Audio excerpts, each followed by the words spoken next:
Nisi me vidio. Ne mogu vjerovati da polažem nade u nekog poput Ali tebe. vidio sam vas, Gregorio! Tu ste stajali, ja sam vaša lasica!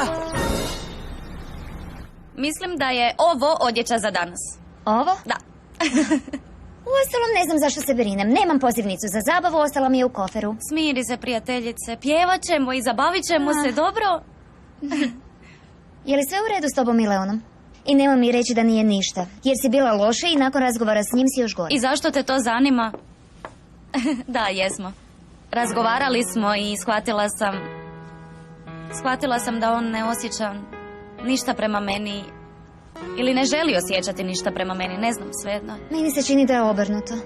Strah me. Čega?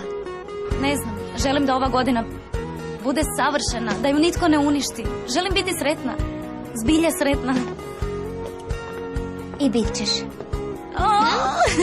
Nedostajala si mi jako. I ti meni. Dobro, idem. Kasno je. Da. Hvala. Bog!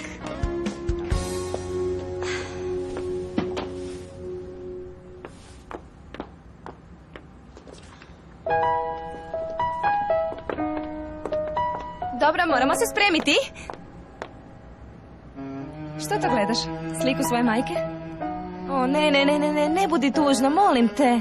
Znaš da bez obzira na sve što se dogodilo, moramo rasti.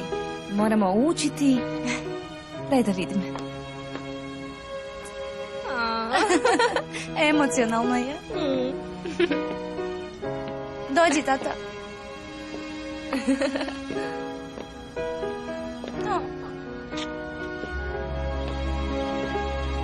Imam najbolju obitelj na svijetu.